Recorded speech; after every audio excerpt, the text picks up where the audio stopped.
Okay, so now sample and hold. I'm going to skip the CVs and go straight to cutoff.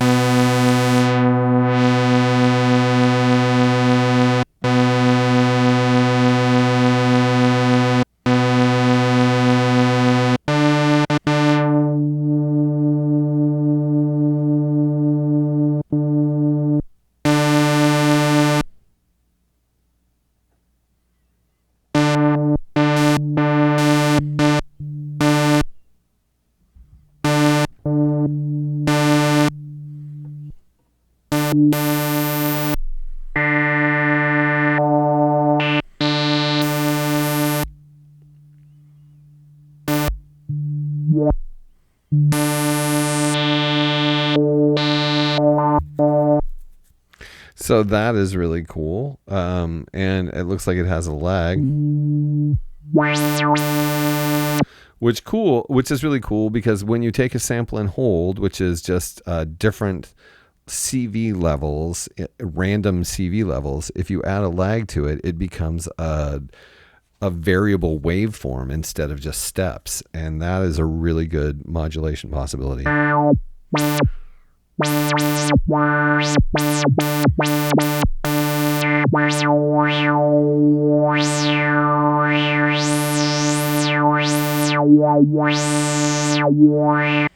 So that's cool. And of course we could have set this to any number of other places, like the wave shape.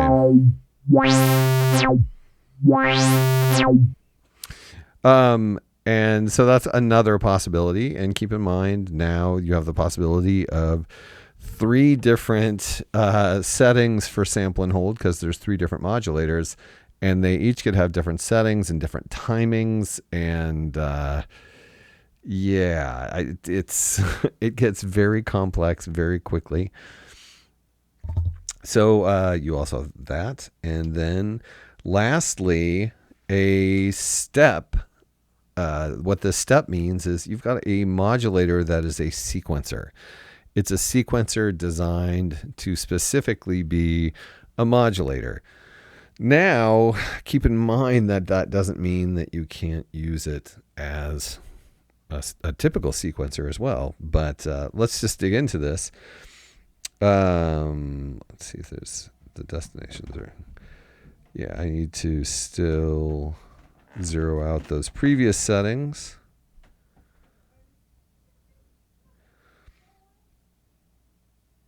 Okay, now we have 0 settings. I can just, I guess we'll just, keep in mind that this step sequencer can be used. Let's use it with the filter. It first is number. You'll see a number symbol there. You get to decide how many steps, and it goes up to 32. So let's just make it simple and do 4. Just here real quick. We're on step 1. We're going to put the level at 100. And here, we'll turn this down. And then it sets the step level is the frequency. The level is the degree to which that is applied. And then we'll go to the second step, which we'll do 50. And I guess this is a static level for all of it. Let's just put it up to 100.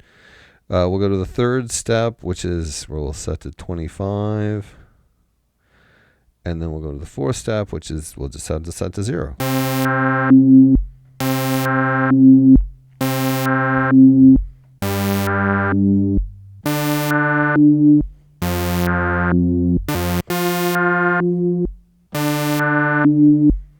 Okay, so that's really simple and cool. I mean, that's really useful to have a repetitive sequence modulation that you can apply to any number of things. You can apply it to the VCA level, or, any of the destinations we've seen, and create, it'd be particularly useful in the FM, in the wave thing, because you can basically set it.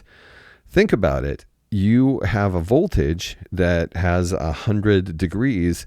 You can literally choose different waveform settings to have a thing move around between the waveform settings. By figuring out how the levels line up with the different waveform settings, you could figure out that like at 50, you're at this, square wave, and then at 42 you're at this square wave and saw, and you could bounce it back and forth in 32 steps at a slow rate or whatever. I mean, it becomes incredibly interesting and powerful.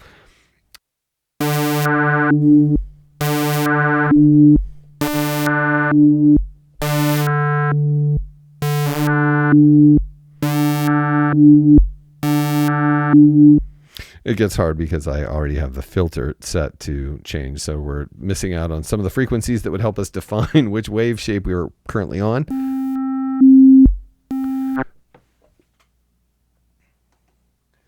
But it works.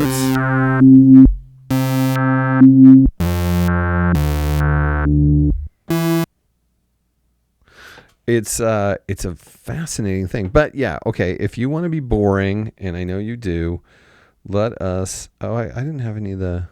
Apparently I didn't have the wave level on. So...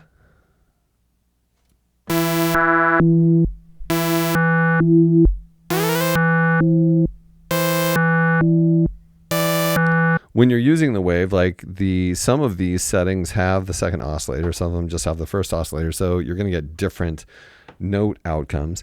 But if you want to be boring, and I know you probably do, well, it's not really boring, but if you want to be sort of traditional, we can go down. I'm going to take it off of the filter. Cut, of course, is the cutoff point, so keep that in mind.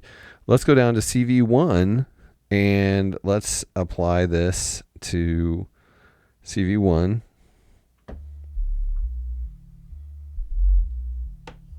Let's put something that's on.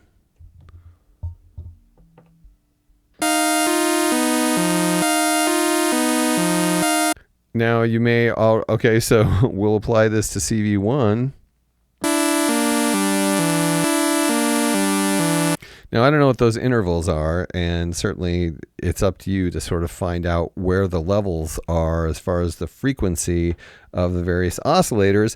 But as you can tell, we're hearing one oscillator doing its own thing, which is oscillator 2, but CV1 is being modulated by this thing. So you could do a thing like have CV1 doing this, and then you could go to CV2 and set it to a different level.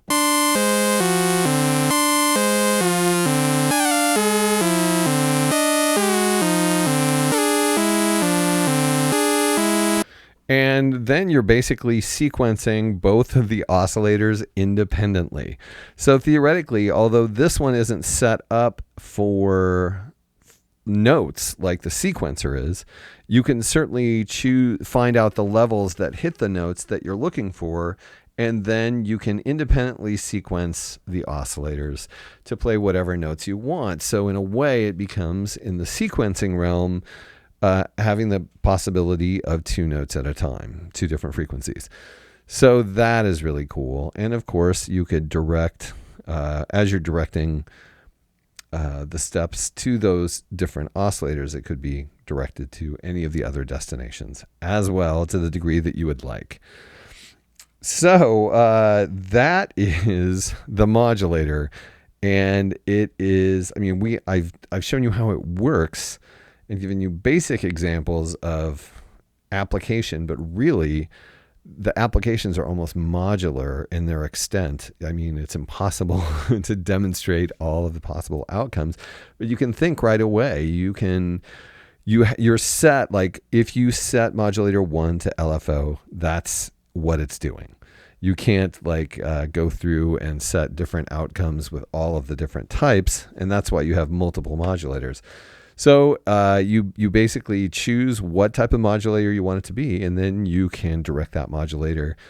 Some of the settings are global for all of the things within that particular modulator, and then some of the settings per destination vary, usually the level and the destination itself. So that is an incredible extent of functionality, even if there was just one of those, but there are 3. So you can imagine if you set all three of them to sequencer, and I mean, you could cause them to get this.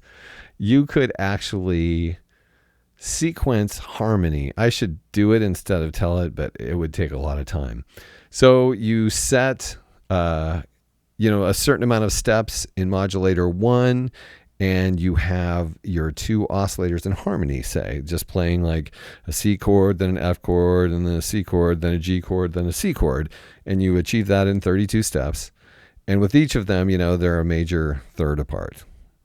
Well, then imagine that you use another modulator to shift those frequencies to different keys.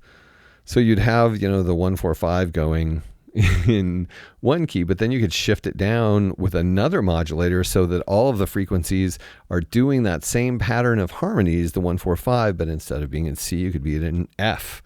So this is actually a metric sort of programming tool. It's, yeah. So you can do harmony. You can do two different notes at a time, and then you could shift the pattern that you've created with those two different notes at a time with another modulator on the step setting, the step sequencer setting. So it gets very complicated. And then overarchingly, you'd still have the sequencer available, which we'll get into eventually.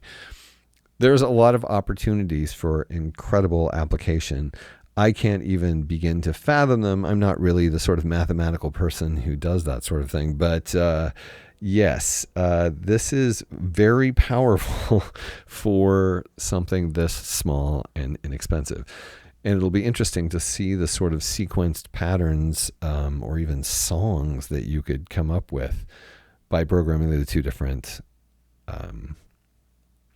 notes of the oscillators using the modulator step things. Or you could like use one modulator for oscillator 1 and one modulator for oscillator 2, and then program them to whatever 32 step intervallic relationships you want between them. So yeah, the modulator is an incredible tool. Although that's not a great example of that. Okay. That was the modulator on the Dreadbox Typhon.